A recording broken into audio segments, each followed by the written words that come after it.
Eleições 2016 na SIC TV. O futuro a gente desenha agora. Oferecimento Vinca, a mais completa faculdade em Rondônia. Uma empresa do Grupo Aparício Carvalho. HO Motors, sua concessionária Kia em Porto Velho. Mourão Pneus, a sua revenda Michelin de Porto Velho. Multibar, com cara nova, com multinovidades para você. Calhas América, quem compara faz Calhas América. Bem, a todos vocês que estão aí nos assistindo agora, eu vou dar uma interrupção apenas para a cidade de Cacoal, que faz a sua sabatina local, com os candidatos a prefeito lá de Cacoal. O restante do estado permanece conosco. A gente já está aqui com o Roberto Sobrinho. Boa tarde, prefeito. Prefeito por favor, fale. Prefeito é o seguinte, prefeito é porque é prerrogativa. Quem esteve no cargo, a gente pode chamar pelo cargo que exerceu. Isso aí de vez em quando vai acontecer aqui. Passou tanto tempo sendo prefeito que de vez em quando a gente vai chamá-lo aqui, mas é candidato. Vamos ver se o microfone dele está funcionando. Vamos lá. Boa tarde. Já. Tá funcionando? Tudo bem? Tudo tranquilo. Léo e Sérgio, é um prazer mais uma vez vir aqui. É muito bom conversar com vocês. Vocês saibam disso de antemão e também com os telespectadores. Bem, Roberto, nós vamos fazer... A primeira pergunta não é nossa. A primeira pergunta, na verdade, vem de alguém que está lá fora. Uma dessas instituições nossas aqui, como o Fiero, FEComércio, o Sebrae, faz uma pergunta e essa pergunta é sua. Você vai escolher aí agora um número que vai estar ali na tela. Você tem dois números. Um é vermelho, que é uma cor que você normalmente tem uma identificação muito boa. Um deles vai ser o seu número. Qualquer um? 2. Não, 6 ou 7? 6. 6.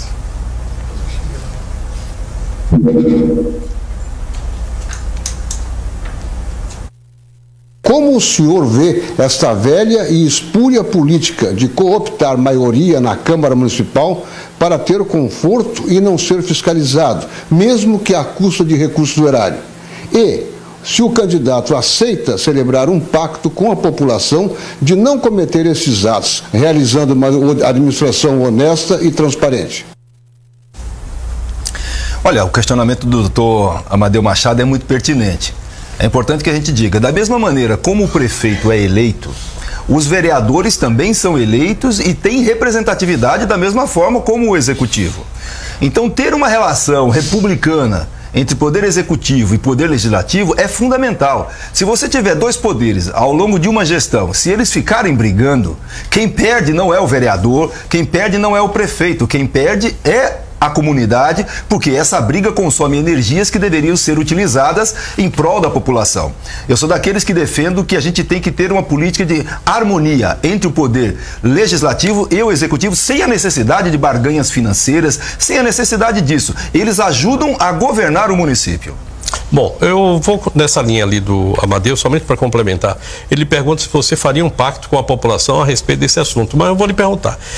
Caso a pedida não republicana, a pressão não republicana do vereador venha para você, você vai ter coragem de fazer aquilo que fez há algum tempo atrás o Ivo Cassol, que é denunciar publicamente tudo que aconteceu. Olha, e eu coloco aqui a nossa SIC TV para você fazer esse tipo de denúncia. Você veja, na democracia tem um modelo de democracia que é uma democracia representativa, ou seja, você é eleito, você representa a população, os vereadores são eleitos e representam a população. Só que nós temos que dar um passo à frente disso, não basta você eleger. É necessário ao longo do governo você ter espaços que garantam a participação popular na formulação de políticas e na execução de políticas, através de um conjunto de conselhos da sociedade civil, através de um conjunto de plenárias com a sociedade civil, ou seja, você não pode ter a sua administração única e exclusivamente voltada à Câmara de Vereadores. Você tem que ter outros mecanismos na sociedade que também acompanhem o dia a dia de sua administração. E a transparência dos atos, através da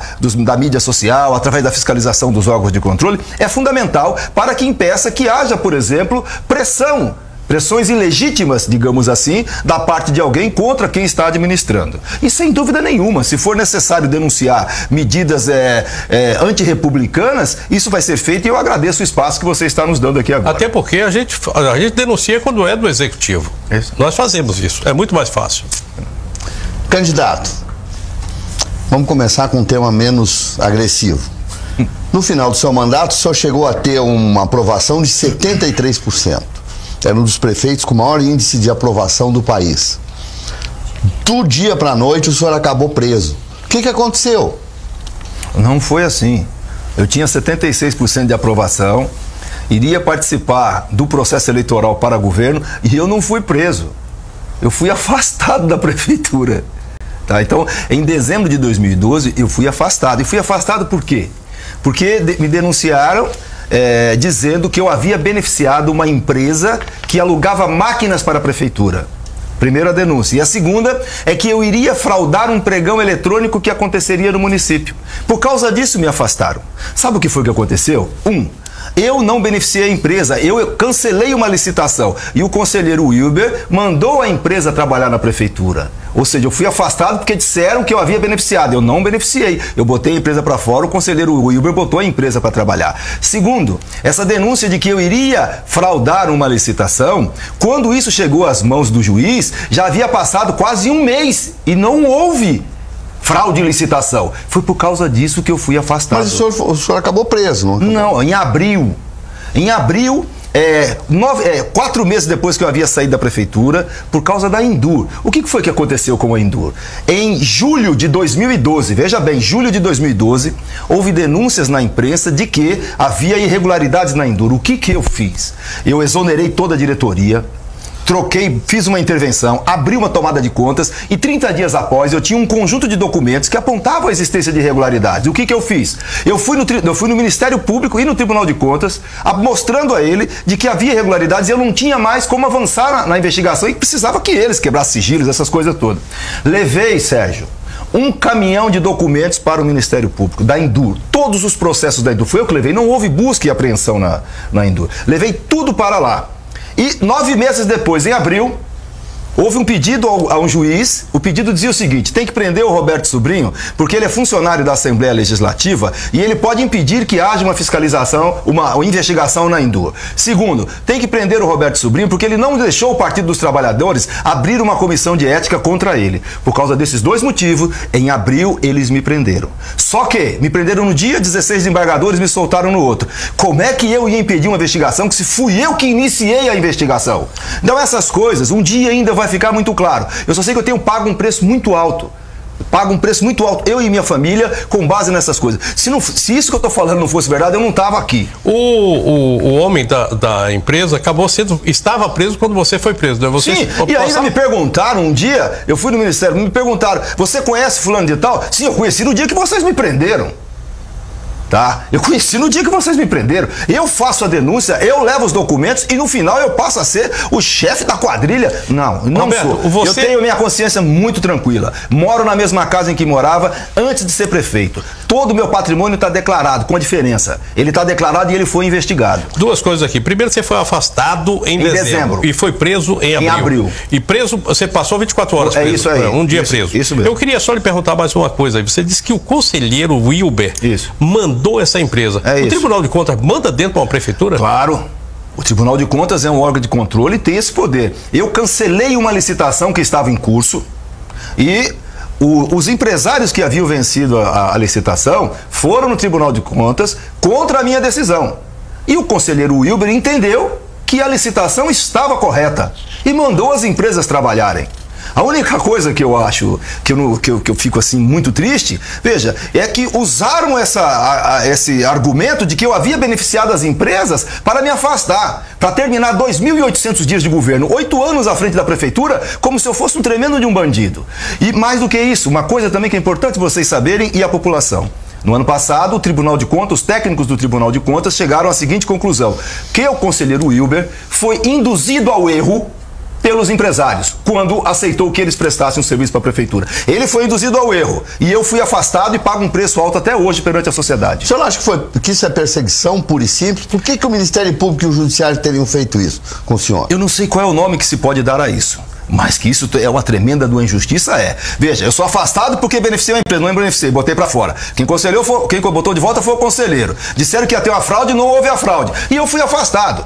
E tenho que ficar me defendendo. Eu hoje que deveria participar desse programa com vocês, dizendo: vou construir uma nova UPA, vou entregar a escritura, mas eu preciso me defender. E é fundamental que esse tipo de questionamento exista, porque muitas pessoas nunca me ouviram falar isso. Roberto, você quando foi afastado e depois quando foi preso, junto com você estavam uma série de pessoas ligadas à sua administração, secretários, o próprio presidente da Endur, que eu acho que é presidente, se eu não me engano, todos eles foram presos juntos, estão respondendo o processo. Você continuou respondendo o processo?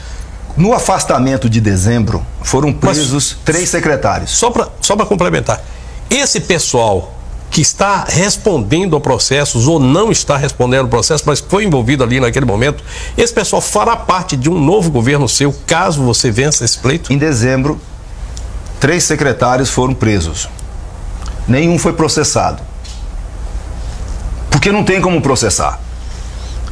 Em abril eu fui preso dizendo que eu comandava uma organização criminosa na Endur. A Endur é uma empresa pública autônoma. Sabe o que é que tem meu nesse processo todo? Assinar convênio. Essa é a minha participação. Assinar convênio, elaborado por técnicos, com parecer dos advogados e dos procuradores. Eu assino o convênio, eu não monitoro, eu não gerencio. Aí, por exemplo, tem um processo contra mim porque na licitação da Endur, que é autônoma, a licitação da Endur fizeram uma irregularidade na licitação de umas divisórias. As pessoas fizeram irregularidade na licitação. Aí eu sou o culpado por aquilo. Eu sou processado porque fizeram uma irregularidade na licitação. O que é que eu tenho que ver com isso? Eu não dei o comando a ninguém para fazer isso. Nunca dei comando para ninguém fazer um ato ilegal. Nunca. Tenho plena convicção. E eu sou daqueles que defendo a presunção da inocência. E eu sei quando há injustiça. E eu jamais pactuarei com injustiças. O governo federal derramou dinheiro aqui durante a sua gestão a rodo. Eu acho que Porto Velho, eu estou aqui há muitos anos, nunca vi tanto dinheiro chegar. Governo federal, do governo estadual veio também alguma coisa. Pouco, mas veio. Você estava no momento em que a gente tinha uma geração de emprego aqui, o ICMS estava alto. Quer dizer, tudo isso compensação das usinas. E aí, de repente, todo esse dinheiro foi para onde? Ele foi aplicado. Veja, primeiro, nós tínhamos uma arrecadação em 2005, quando eu assumi, de 230 milhões de reais. Isso. E eu saí com uma arrecadação de 1 bilhão e 100 milhões de reais. E hoje a arrecadação é de 1 bilhão e 400 milhões de reais. Portanto, houve um crescimento da arrecadação do município. Não só dinheiro que veio de fora, o crescimento da arrecadação em função da dinâmica econômica. Segundo, de contrapartidas das hidrelétricas diretamente vieram para o município de Porto Velho 180 milhões de reais via a prefeitura e 180 milhões de reais via o governo do estado. O que foi feito com isso? Por exemplo, 25 milhões foram utilizados no programa de combate à malária. Você vê que os indicadores hoje vêm reduzindo ao longo dos anos em função de 25 milhões que foram aplicados lá. Nós construímos cerca de 32 unidades, entre construção e reforma, 32 unidades de saúde, 18 escolas, tá? Investimentos em asfalto, investimento em moradia. O recurso, ele vinha carimbado, Léo.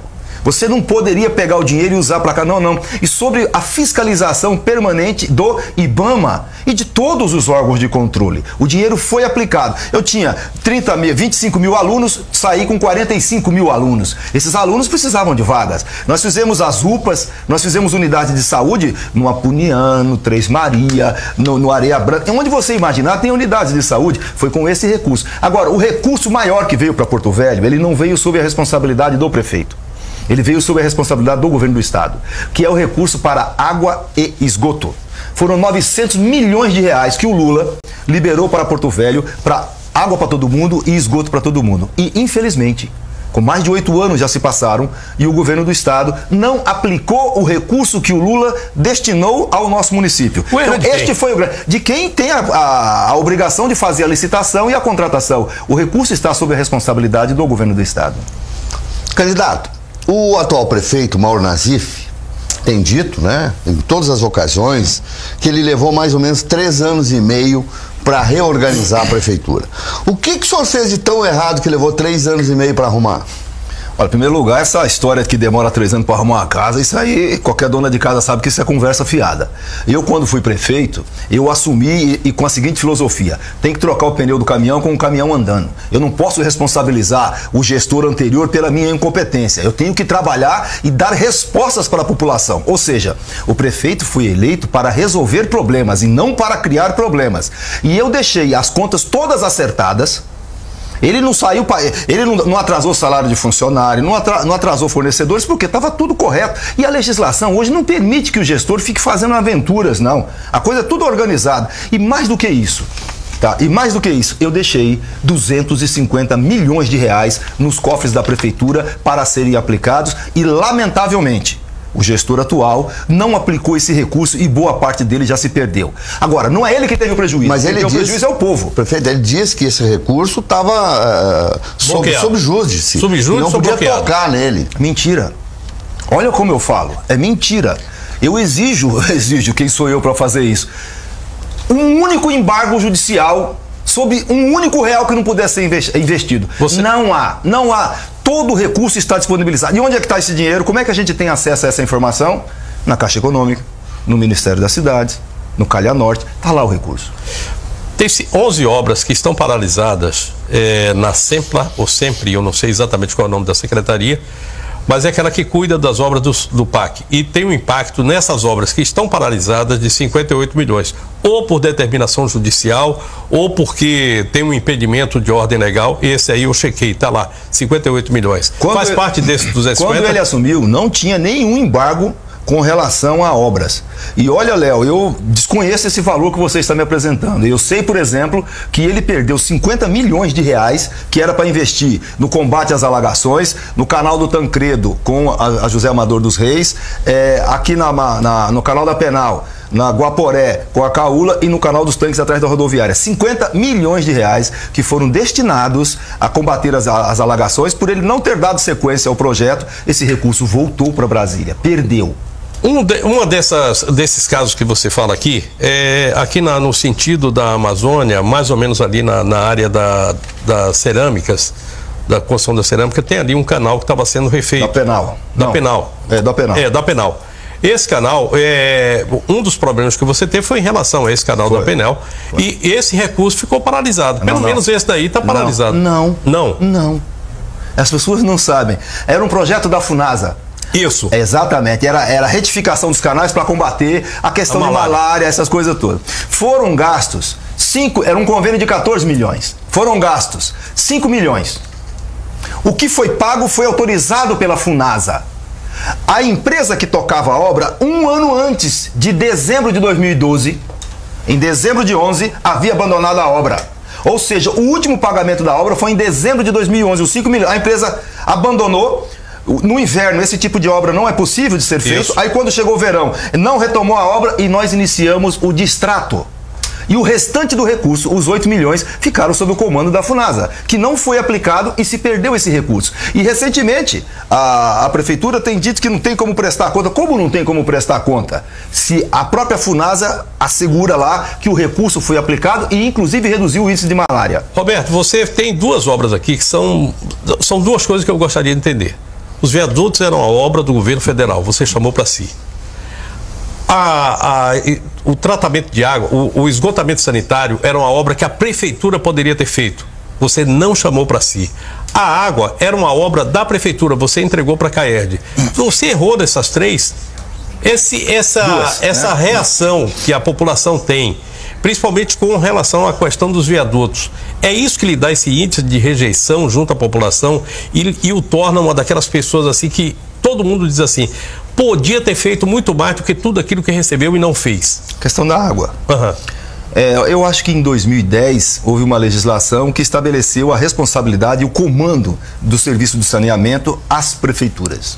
Isso. Quando nós viabilizamos o recurso, eu tinha duas opções. Ou criaria uma empresa municipal, ou concordaria que a empresa que sempre prestou esse serviço, que é a CAERD, que tem expertise, que dominava isso, tocasse o serviço. O que seria mais... Eu poderia ter trazido o recurso para a prefeitura, mas eu optei e concordei com o Lula, eu concordei que o recurso fosse para o governo do estado, porque a Caerd era uma empresa falida, e se esse recurso fosse injetado na Caerd e o serviço de Porto Velho fosse feito, ela resolveria o seu problema de liquidez e também investiria no interior do estado. Foi por isso que eu deixei com a Caerd e não criei uma companhia municipal, para não ter mais um cabide de empregos. Com relação aos viadutos, você falou corretamente, essa é uma obra de responsabilidade do governo federal, porque ela está lá na BR.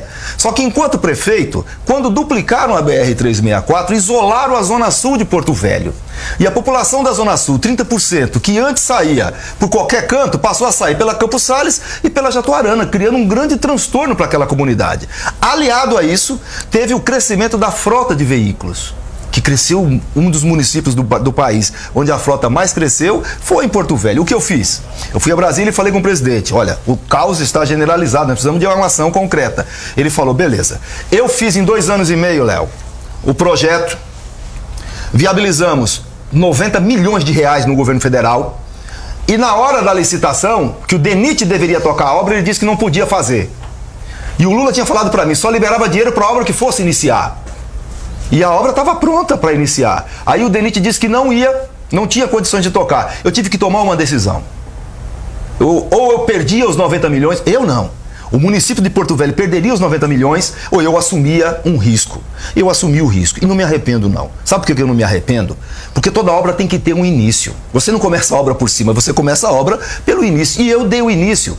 Em 2 anos e meio, que essa obra ficou sob minha responsabilidade, nós executamos 54% da obra.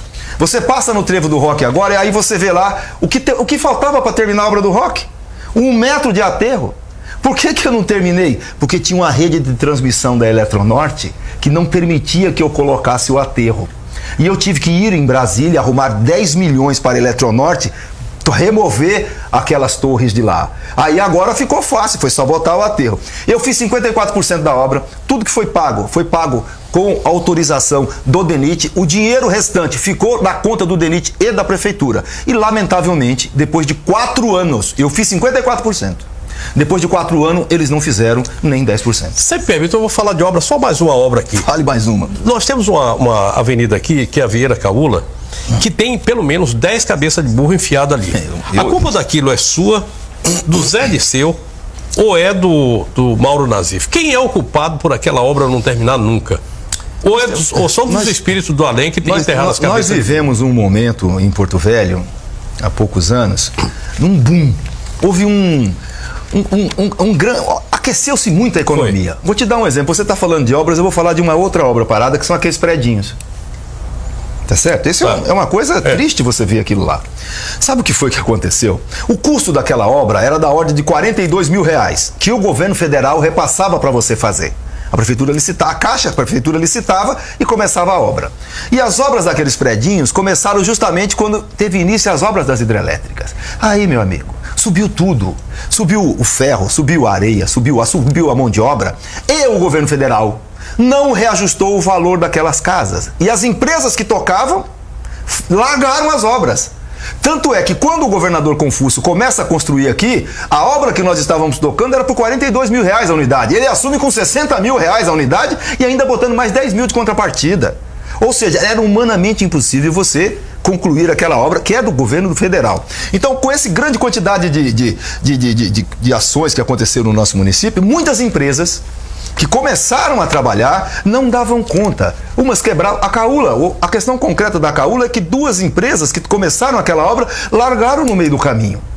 Largaram. Agora, este não é um problema só do setor público. Você pode pegar prédios da iniciativa privada em Porto Velho e ver que eles estão paralisados. Então, esse foi um problema que foi generalizado na economia, no setor privado e no setor público. E obra sempre dá problema. Eu quero pegar uma outra. O senhor aplicou, só num detalhe que a gente lembra, se não me engano, 13 milhões de reais na estrada de ferro Madeira-Mamoré. 12 ou 13? 11. É por aí. Mais ou menos. Mais ou menos isso. Tá. Muito bem. Aí foi feita uma reforma e tal, e a estrada de ferro continua exatamente como ninguém gostaria que ela estivesse. O que aconteceu ali, prefeito? Eu costumo dizer que um dos dias mais felizes da minha administração foi quando nós reinauguramos a estrada de ferro Madeira-Mamoré. Ali teve recurso das hidrelétricas, num daqueles galpões, teve recurso do Ministério do Turismo, na recuperação da praça, em toda aquela estrutura. E no dia, foi um domingo à tarde, que nós reinauguramos, tinha tanta gente lá, não tinha cantor, não tinha nada. Mas aquilo ali foi uma demonstração muito forte do carinho que a população tem para com aquele espaço e também com o nosso rio. Infelizmente, toda obra que você faz, ela precisa de manutenção. Se não tem manutenção, as coisas vão se deteriorando. E hoje eu olho lá, eu fico muito triste em ver aquilo. E as autoridades responsáveis não fizeram o que nós fizemos. E vou dizer mais. Tem recurso das hidrelétricas para fazer o trenzinho funcionar de lá até no Santo Antônio. Tem 24 milhões de reais na Caixa Econômica que eu deixei e o projeto estava licitando. O atual prefeito parou a licitação, que é para construir o Parque das Águas, que fica ali no Cainágua. Eu removi cerca de 600 famílias justamente para fazer aquela obra, porque ali é uma área de risco e não podia ter pessoas morando. Tanto é que veio a alagação e depois foi aquela destruição na vida daquelas pessoas. Então, se aplicar os 24 milhões que estão na Caixa, se aplicar os recursos das compensações que ainda estão sob o comando da Santo Antônio Energia, nós temos condições de revitalizar todo aquele espaço. A gente vai para o intervalo e eu queria lhe perguntar só o seguinte: quando você foi afastado da prefeitura, eu estive na sua casa, inclusive, fazendo uma entrevista. Momento difícil. Muito. Não foi somente para você, foi para todo mundo, inclusive quem estava lá na hora fazendo a matéria. Eu vi o sofrimento que você passava. Próximo do Natal, viver um momento daquele ali assim, aquilo é para matar uma família. O que te leva a, de novo, botar a cara na tela, reviver tudo aquilo, fazer sofrer a sua família, para buscar um cargo de prefeito em Porto Velho? Vale a pena todo esse sofrimento? Você acha que vale a pena? Eu tenho quanto tempo? Mais um minuto? Você quer responder? Vamos lá. A minha consciência tranquila. Se eu não tivesse a minha consciência tranquila, se eu não soubesse que o que eu fiz ao longo de 8 anos foram ações que melhoraram a qualidade de vida do povo da minha cidade, eu não teria coragem de vir aqui hoje novamente. 400 quilômetros de asfalto, mais de 20 mil escrituras, vagas nas escolas, uniformes, merenda. O transporte tinha 180 ônibus circulando no nosso município, hoje só tem 110. As unidades de saúde, a UPA, a maternidade, os investimentos no patrimônio histórico com a revitalização de todo o centro de Porto Velho, asfalto nos bairros onde ninguém acreditava que um dia chegaria aquilo, o apoio aos idosos, a cultura. Essas coisas que nós fizemos, Léo, é o que me motivam, e quando eu ando pela rua as pessoas vêm muito emocionadas comigo. E eu também me emociono, porque eu tenho a minha consciência muito tranquila. Eu não fiz isso que falam que eu fiz. O que eu fiz foram essas coisas que eu estou dizendo para vocês. E eu queria, essas coisas são muito, tem hora que a gente fica até meio emocionado, mas eu tenho a convicção, eu estou colocando o meu nome, mais uma vez, para a população de Porto Velho, porque eu sei que eu honrei os meus compromissos assumidos em 2004 e em 2008. E sem dúvida nenhuma, vou continuar honrando os meus compromissos com o povo dessa cidade em 2016, se eu tiver a oportunidade de administrá-la mais uma vez. Você ficou rico? Olha, eu acho que eu posso começar respondendo essa pergunta dizendo que moro na mesma casa em que morava antes de ser prefeito. Todo o meu patrimônio, que é no valor de 600 mil reais, ele está declarado. E eu repito, ele foi investigado. Eu, minha família, todos fomos investigados. Não há um processo contra o Roberto tipo assim. O Roberto tem X milhões de reais na Suíça. O Roberto tem fazenda. O Roberto tem propriedade em nome de laranja. Não existe isso. Não há isso. Moro na mesma casa. E é isso, Léo, que me dá a condição de vir aqui. Agora, uma outra coisa é você ser processado porque entregaram 10 carradas de cascalho na linha 32. Aí lá tem uma pessoa responsável por anotar a quantidade de carradas de cascalho. Aí ele anotou 10, passa para o chefe, para o subchefe do chefe, não sei mais quem, e paga. Aí depois vão investigar e descobrem que não entregaram 10 carradas de cascalho, entregaram 5. Aí logo processo o Roberto. Prefeito é muito difícil a vida de prefeito, então eu tenho processos dessa ordem. Eu administrava 12 mil servidores. 12 mil servidores. E são pessoas que sem eles eu não conseguiria ter realizado tudo que realizei nesse município. Mas é humanamente impossível você fiscalizar a ação de todos. Todos têm responsabilidades estabelecidas em lei. Então você tentar forçar uma barra de que houve um ilícito num determinado ponto, roubaram combustível lá no seu... Você colocar o prefeito sem ter uma ligação, o prefeito não estava lá, não tem. Quando eu saí da prefeitura, quando você foi na minha casa e me investigou, que eu estava ainda meio bambeado, eu estava na fase do bambu envergado. Hoje eu já não estou mais envergado. Eu dizia, naquela época que você foi, que havia na cidade, dizia o seguinte, que o prefeito era dono de Ferrari, que era dono de faculdade, que tinha fazendas, que tinha casa na Itália, que tinha palácio na França, tinha hotel. Isso soltaram de tudo que você imaginasse. Cadê? Quer ver uma pergunta difícil que eu vou fazer para você e para todo mundo aqui? Quanto foi que eu roubei? Eu não sei. Não há roubo. Eu não roubei nada. Olha o que eu estou te dizendo. Porque se eu tivesse roubado, eles já teriam investigado. E não é porque eles não falam de investigar, é porque a minha consciência me assegura. Eu não fui para fazer isso. Como é que está a sua campanha hoje, Roberto? Eu sei que ela está sendo franciscana, como a de todo mundo. É um momento difícil. Você não tem financiadores de campanha, você não tem mais o Lula, que despejava dinheiro do Partido dos Trabalhadores aqui dentro, você não tem mais o PT forte, que distribuía aquilo que você precisava, se bem que eu sei que na sua primeira campanha você passou fome, foi doído para fazer. Mas de onde é que está vindo esse dinheiro para o seu financiamento de campanha? Olha, primeiro eu sempre fui a favor de não ter financiamento privado para as campanhas. Por quê? O poder econômico se sobressai. Se você tem os empresários financiando, logicamente, quem tem mais dinheiro é que tem uma probabilidade maior de ser eleito. O dinheiro da nossa campanha hoje vem da doação de pessoas físicas, vem do meu partido, o PT também tem me ajudado, o PT Nacional, através do fundo partidário. E é com este recurso e com os militantes que nós temos que nós estamos fazendo a nossa campanha. A nossa campanha é o nosso programa de televisão, a nossa campanha é andar. Eu tenho andado muito pelos bairros, participar dos debates, de entrevistas como essas. Só para, dentro desse contexto, se ouviu muito que o senhor poderia correr risco de ir para os bairros e ser vaiado, e ser mal recebido. Aconteceu alguma coisa já nessa campanha? Não. Eu ando nos bairros, é muito forte a relação das pessoas comigo, ô Sérgio. Se eu não tivesse essa relação com essas pessoas, eu não iria nos bairros. E eu vou e sou muito bem recebido. É lógico que nem todos que estão ali me apoiam, que nem todos que estão ali concordam com a minha proposta. Mas eu tenho um número significativo de pessoas que me conhecem, que viram o trabalho que eu fiz e sabem da minha determinação em melhorar a qualidade de vida das pessoas. Eu tenho sido muito bem recebido. Eu não sou unanimidade. Claro. Eu lhe perguntaria... Lembre 3 erros graves que o senhor cometeu como prefeito, que o senhor não cometeria mais, e o que o senhor não fez que gostaria de ter feito? Eu gostaria de ter concluído os viadutos. E não concluí, não foi por minha culpa, foi porque a empresa que estava construindo o viaduto faliu. Foi por isso que a obra parou, não foi por nenhum outro motivo. A obra parou porque a empresa faliu, só por causa disso. Então eu gostaria de ter concluído aquela obra. Um dos meus erros é achar que eu não tenho erro.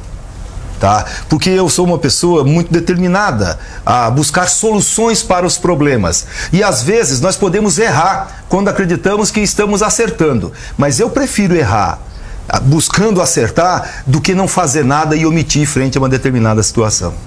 Você está sendo agora processado também junto ao Tribunal Regional Eleitoral. Você acaba de vir de lá de uma reunião.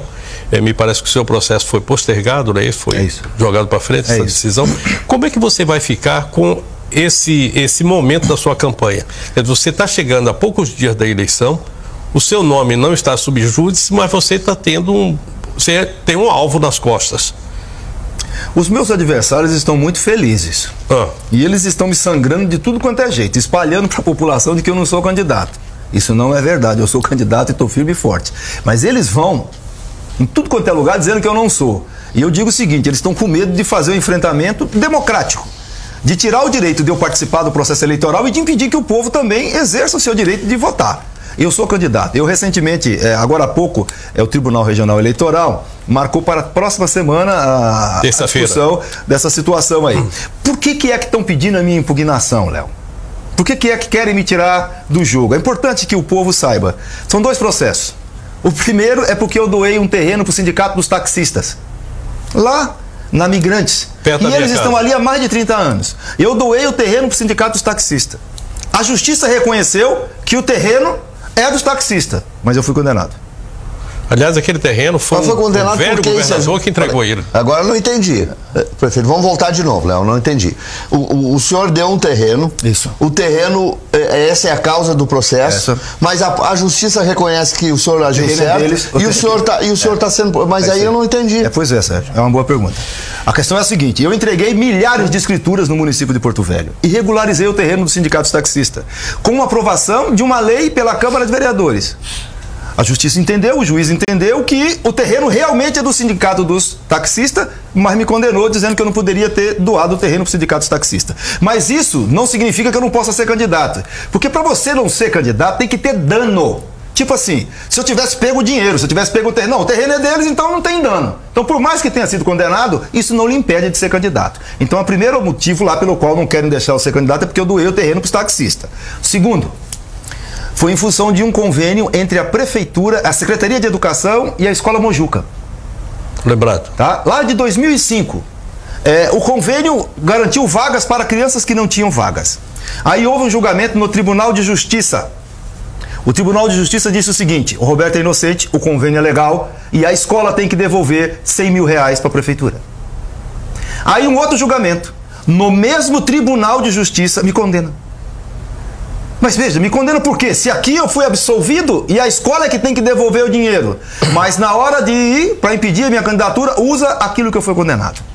Então, é o mesmo fato, são iguais. Eu fui absolvido e depois me condenaram. Só que me condenaram e não tem dano. Por que não tem dano? Porque o dano foi dado pela escola. Logo, eu não tenho por que ser impedido de participar do processo eleitoral. Tecnicamente, se houver uma decisão, vocês não tenham dúvida, sou candidato, assumirei. Caso haja um entendimento divergente, imediatamente eu vou recorrer a Brasília e vou participar do processo eleitoral. Mas o Sérgio perguntou o seguinte, o que é que você não faria ou o que é que você faria? O que eu não faria? É muito difícil falar assim depois de tantos anos. Eu acho que talvez confiar demais. Eu acho que eu não repetiria esse erro. Mauro Nassif é seu... Talvez não confiar demais. 2, procurar ter uma relação melhor com a sociedade, não só naquele segmento de minha origem, do movimento social, mas também em outros espaços, porque a gente se propõe a governar para todos, não é apenas para uma parcela. Eu acho que isso tem que ser revisto.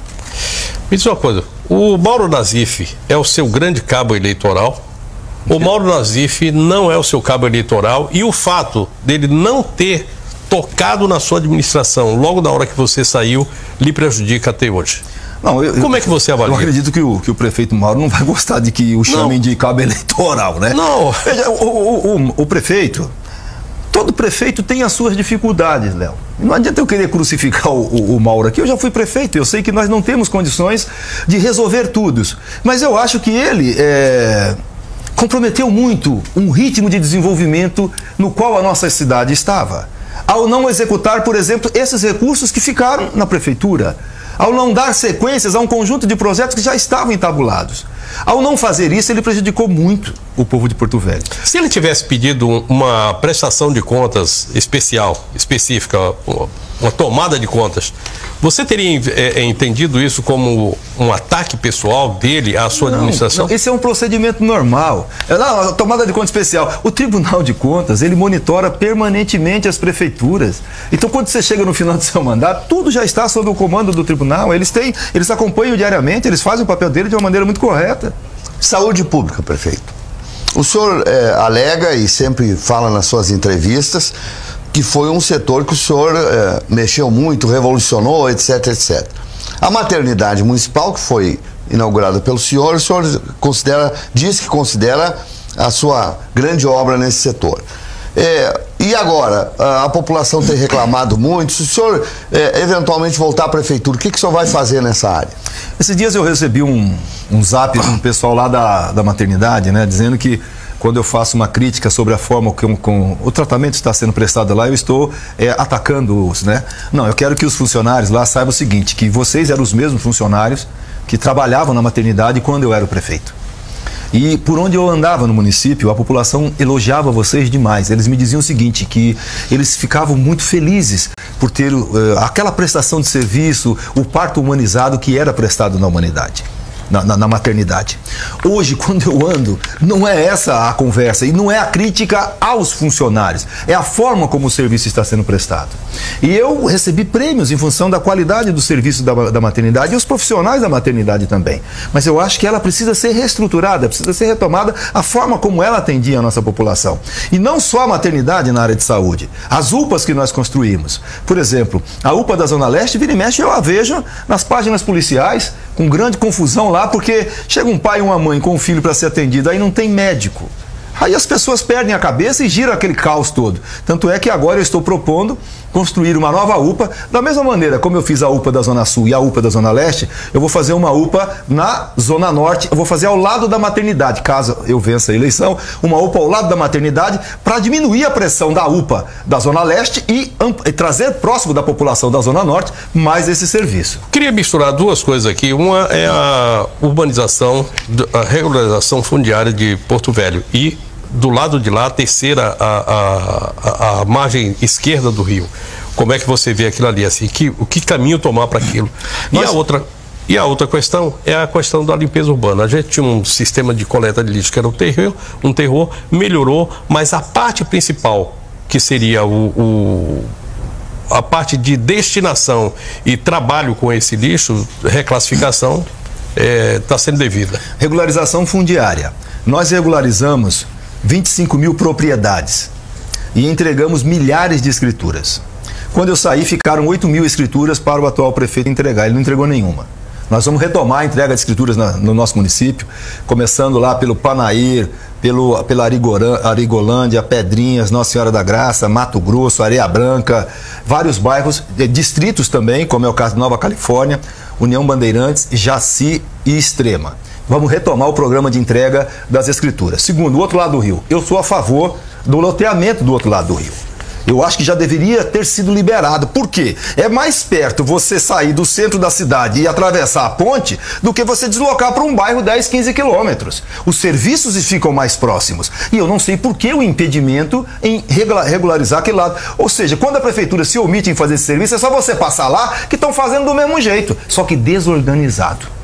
Com relação à questão do lixo, eu não entendo como é que o serviço melhorou, Léo. Se a empresa que está prestando o serviço era a mesma empresa que prestava o serviço antes, com uma diferença. Na nossa gestão, a empresa tinha passado por um processo de licitação em um edital aprovado pelo Tribunal de Contas. O que o atual gestor fez? Rompeu esse contrato e esta empresa está prestando o serviço emergencialmente. Isso não existe. Se fosse eu, o mundo já teria vindo abaixo.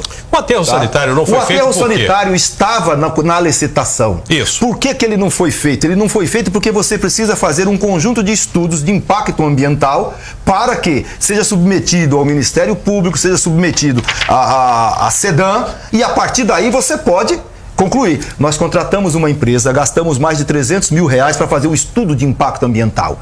E a melhor área que foi destinada, inclusive, para a construção do aterro sanitário, é na frente da Vila Princesa.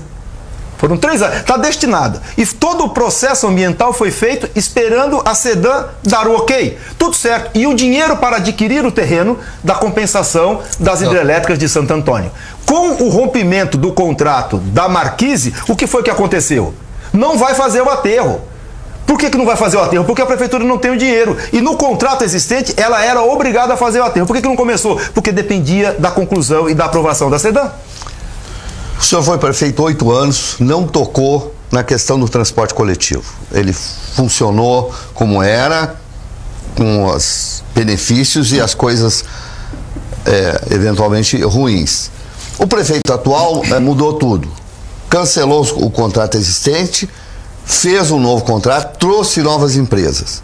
E aí, qual é a sua análise e o que o senhor pretende fazer sobre isso se o senhor for eleito? Primeiro que nós vivemos numa sociedade que tem um conjunto de regras e normas. As empresas que prestavam serviço no município de Porto Velho se submeteram a um processo licitatório. E esse processo licitatório foi questionado no Poder Judiciário. E o Poder Judiciário disse que o contrato estava correto. Portanto, quando eu assumi a prefeitura, essas empresas já prestavam serviço com um contrato juridicamente perfeito. Essas empresas tinham 182 ônibus prestando serviços em Porto Velho.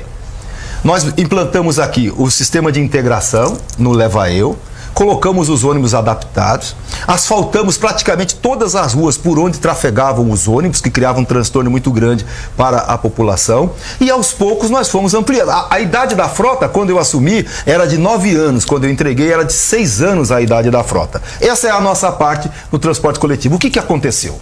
Primeiro você rompe um contrato juridicamente perfeito e faz uma gambiarra, porque é uma gambiarra o que foi feito, é um emergencial. E o mais grave, você tenta fazer uma licitação, aí a licitação não dá certo, aí eu chamo um amigo aí, vamos lá, monta uma empresa e vamos prestar serviço. Se fosse eu poderia explicar melhor essa parte? É assim, tinha um contrato juridicamente perfeito. Você rompe o contrato juridicamente perfeito. E aí faz um contrato emergencial. Mas como é que a justiça deu todos os ganhos para a prefeitura? É um contrato emergencial. Aí você faz um contrato emergencial. Qual é o empresário, Sérgio, que vai investir milhões de reais para trabalhar durante 6 meses? Sem ter a certeza que ele vai renovar o contrato. Disseram que tinham ônibus novos. Foram tudo embora os ônibus novos. Tá? Disseram que tinha uma frota, só tem 110 ônibus rodando. E o mais grave disso é o seguinte: quando eles romperam esse contrato juridicamente, eu não estou defendendo as empresas não, havia um contrato juridicamente perfeito. Quando eles romperam esse contrato e botaram essa nova empresa emergencialmente, eles demitiram mais de 200 trabalhadores. Você sabe por quê, Sérgio? Porque na hora de recontratar, mandaram esses trabalhadores fazer uma tal de ressonância magnética. O cara trabalhava na empresa de ônibus como cobrador motorista há 22, há 23 anos, estava para se aposentar. Aí você quer o quê? Um cara com tanto tempo trabalhando naquela função, vai fazer uma ressonância magnética, o que vai dar? Tá? Deu que deu problema. Mas o pior e mais grave não é isso. É que a empresa disse, que os técnicos disseram que ele estava inapto. Aí ele vai no INSS para se aposentar e diz que ele está apto. Ou seja, ele nem pode trabalhar e nem pode ser aposentado. E essas pessoas estão sofrendo. O que eu vou fazer? Se eu voltar à prefeitura, nós vamos licitar novamente esse serviço e as empresas que vencerem, ou a empresa que vencer, ela terá que recontratar esses trabalhadores e colocar no mínimo 180 ônibus para rodar em Porto Velho. Eu preciso só lembrar uma coisa, que as empresas anteriores entraram com ações na justiça 25 vezes e todas elas perderam. Então eu não estou entendendo, se o contrato era juridicamente perfeito, por que a justiça deu ganho de causa a essa medida do atual prefeito? O contrato era juridicamente perfeito, havia um contrato. E por que perdeu? Não, a prefeitura tem esse poder de romper o contrato. Ela rompeu o contrato. Agora, como é que você fica num contrato com 5 anos sem ter reajuste? Vocês são empresários. Você quer quebrar alguém, você faz um contrato. O contrato ele tem que ter o que nós chamamos de equilíbrio econômico e financeiro. Aí sobe todos os insumos, pneu, gasolina, salário, e não sobe o valor da remuneração. Você quer o quê? Você quebra. Aí o que foi? Quebrou a empresa. As empresas foram embora, entrou a outra, ele aumentou. Olha, tem alguma coisa errada nessa história. Roberto, nós temos aqui a periferia que não tem os serviços básicos necessários para a população de uma capital. Não vou nem falar de uma capital, de uma cidade de 400, 500 mil habitantes, como é Porto Velho. Nós temos distritos que estão aqui a 300 quilômetros. Como fazer chegar ao distrito o serviço que nós nem temos dentro da capital? Como fazer chegar isso à demarcação, a Nazaré, São Carlos? Como é que você vai fazer para levar esse serviço para lá? Nosso problema principal, diz a pesquisa do Ibope, é a questão da saúde. Como fazer chegar a saúde até lá? Eu não sei se você conhece todo o Baixo Madeira aqui. Eu conheço bem. Aqui, conhece, né? Conheço. São distritos que daqui, por exemplo, a demarcação deve dar mais de 200 quilômetros. Se você descer o Baixo Madeira, você vai ver que nós construímos unidades em todos os distritos. Se você for pela BR, no sentido de Nova Califórnia, você vai ver que tem unidades de saúde, não só nos distritos, mas também na zona rural. Então, nós fizemos um investimento muito grande na área de saúde nessas localidades. Eu estou defendendo o seguinte, no mínimo nos distritos tem que ter uma patrulha mecanizada, tem que estar à disposição dele, nós temos que fazer a regularização fundiária e nós temos que criar um mecanismo de descentralização de recursos para que eles possam. De nada adianta você ter um administrador lá que não tem R$1 que possa atender a demanda lá da população. Então, enquanto eles não se transformam em município, principalmente aqui na BR, nós precisamos pensar um mecanismo que descentralize os recursos e que torne a gestão mais próxima da comunidade. Vou lhe fazer uma pergunta aqui, assim, bem direta em cima desse assunto. Como pagar o agente comunitário que fica lá, às vezes, não tem sequer contrato assinado? Como pagar o enfermeiro que às vezes tem que atuar como um médico, ou como pagar um médico que não quer ir para lá? Aí é de responsabilidade da Secretaria de Saúde. O administrador não, a Secretaria de Saúde, da mesma maneira como ela cuida de uma unidade de saúde. Como fazer isso? É pela secretaria a responsável. Da mesma maneira que atua aqui com um profissional que trabalha num posto de saúde na região central, é como se trabalhasse lá. É o mesmo procedimento. A dificuldade que há é que profissionais não querem se deslocar para essas áreas. Só para você ter uma ideia, nos nossos distritos, se não fosse o programa Mais Médico do governo federal, eles estariam sem médicos.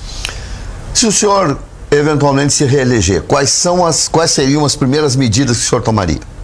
O senhor faria uma tomada de contas? Eu falei há pouco, essa questão da tomada de contas, isso é importante, mas o Tribunal de Contas, ele acompanha para e passo a gestão. Independente de eu pedir, ele pega os documentos lá que quiser. Não há necessidade disso. Não é tipo assim, saiu um, agora vamos lá. Não, essas coisas são monitoradas permanentemente. Então isso é algo que... O senhor terminaria as obras que estão em andamento ou começaria outras? Mas é claro, aquele que não dá sequência ao que o anterior estava fazendo, ele está cometendo um crime contra a população. Eu vou te dar um exemplo. Quando eu saí, Léo e Sérgio, a questão da rodoviária. Rapaz, eu sofri muito ao longo de 8 anos tentando resolver o problema da rodoviária. Eu busquei uma tal de uma parceria público-privada para trazer o empresário, constrói e depois você toca. Ninguém quis. Aí no final eu arrumei o dinheiro para fazer a rodoviária. Comecei a rodoviária, bonita, muito bonita a rodoviária. Começou a obra, tudo direitinho, passou pelo Tribunal de Contas, licitada, tudo bacana. A obra estava em andamento. O atual gestor chegou, porque a obra era do Roberto Sobrinho, parou a rodoviária. E disse agora que é porque a rodoviária estava em terra de terceiro. Não tem nada de terra de terceiro. Foi o Teixeirão que pegou aquela área lá para fazer a rodoviária. E há uma decisão judicial que diz que a área é da prefeitura. O que se discute é a indenização. Sem dúvida nenhuma. Em 2005, eu assumi obras que o Camurça havia deixado. Isso é o papel do prefeito. Você tem que dar sequência nas coisas. Você não vai... Não, era porque era do outro. Não. Tem que dar sequência. É a aplicação correta do dinheiro. Mas o que o senhor faria se reelegesse imediatamente depois de tomar posse? Retomar a questão da saúde, ampliar rapidamente, resolver o problema de médico nas unidades de saúde, e é um absurdo, mas até de pirona está faltando. Isso tem que ser regularizado imediatamente. A merenda das nossas crianças, por onde eu ando, eles falam o seguinte, ó, prefeito, só tem biscoito e suco. Eles me chamam de prefeito, só tem biscoito e suco. Eu fico muito triste, porque na nossa época a merenda ela tinha alimento, alface, tomate, carne, tinha tudo isso. Eu não sei por que deixou de ter. Então tem algumas coisas básicas que estão relacionadas diretamente àquela população mais simples, que é a que mais precisa da prefeitura, que nós temos que priorizar. Quantos secretários você pretende colocar para ajudar a sua administração? Hoje são 16 secretarias. Você 14 são 16 secretarias, mais 4 órgãos com status de secretaria. Não, basicamente essa mesma estrutura. Por exemplo, eu tinha uma secretaria que cuidava de compensações das hidrelétricas. Ela não tinha necessidade de ter continuado, ela poderia ter sido extinta, né? A secretaria de obras dos projetos especiais que cuidava dos recursos do PAC, ela também poderia ter sido extinta, mas ela teria que, no mínimo, ter aplicado os recursos. A Secretaria de Regularização Fundiária, se não era para entregar nenhuma escritura, também não precisava. Roberto, você tem 10 segundos para pedir o voto. Eu falo para todo mundo aqui, porque normalmente você esquece. Eu quero agradecer, dizer que foi muito importante esse momento para mim, para poder falar com vocês, olhar no olho de cada um e mostrar um pouco do Roberto Sobrinho que as pessoas tinham esquecido. Sou candidato a prefeito de Porto Velho.